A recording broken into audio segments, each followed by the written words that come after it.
The ceasefire with Iran was announced. Markets celebrated.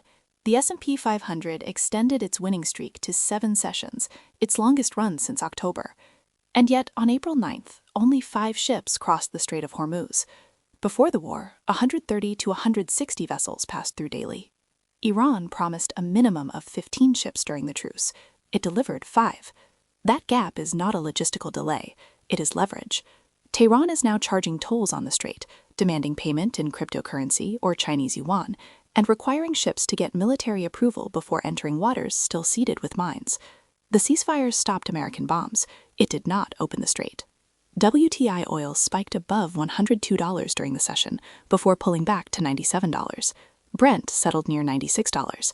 The retreat came not because the strait reopened, but because Trump said he was very optimistic about a peace deal, and markets, hungry for relief, took that as enough.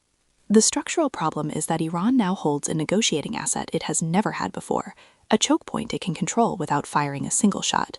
15% of global oil supply flows through that waterway. Every day it stays functionally closed, the energy price floor rises, and every dollar oil holds above $90 makes the next chapter of the story harder to escape. Before the first missile flew, the U.S. economy was already in a fragile position. The Commerce Department's February PCE data showed core inflation holding at 3%, 3 full percentage points above the Fed's target. That number has been stuck near 3% for 3 consecutive months. On a 3-month annualized basis, core inflation has climbed to 3.7%. At the same time, fourth quarter GDP was revised down to 0.5% annualized, cut from 0.7%, and well below the initial estimate of 1.4%. Consumer spending rose 0.5% in February, while personal income fell 0.1%.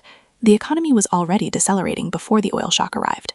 Chicago Fed President Austin Goolsbee warned explicitly of a stagflationary outbreak, the condition where the Fed cannot move cleanly in either direction. Cutting rates risks stoking inflation already above target. Holding rates risks pushing a slowing economy into contraction. The Hormuz oil shock has now landed on top of that pre-existing tension. What this means for markets is a repricing of assumptions. The valuation premium U.S. stocks have held over Canadian and global equities, built on the Magnificent Seven and a decade of outperformance, has been contracting since October.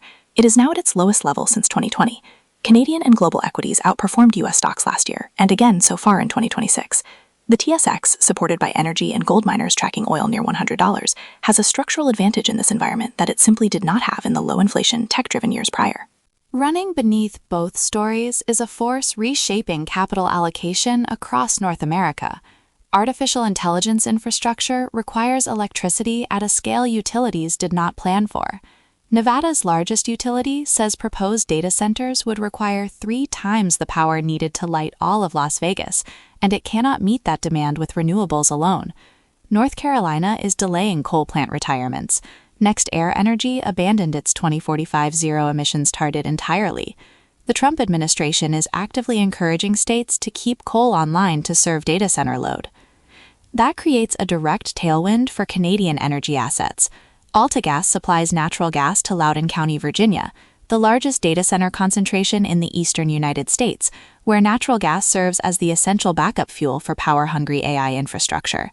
The company also exports liquefied petroleum gas to Japan and China through its Western Canada operations. Natural gas as a structural input for AI power is not a temporary story. Cameco fits a parallel logic. Uranium prices have climbed from $35 per pound in 2020 to $84 at the end of March, with Citi forecasting $100 to $125 this year.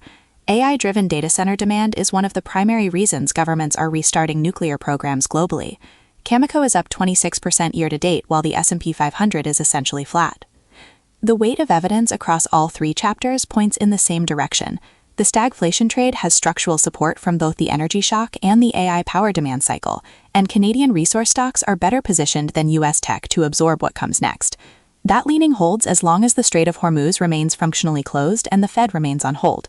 If a genuine ceasefire materializes, one that actually reopens shipping lanes and drops oil back toward 75, the calculus reverses quickly. U.S. tech multiples could re-expand, and the Canadian energy premium could compress just as fast as it built. The verification benchmark is straightforward. Watch the daily ship count through the Strait of Hormuz. 15 ships per day was Iran's own stated minimum for the ceasefire. 5 is what it delivered on day 2. If that number does not climb toward 30 by next week's formal negotiations, the market ceasefire optimism has no physical foundation to stand on.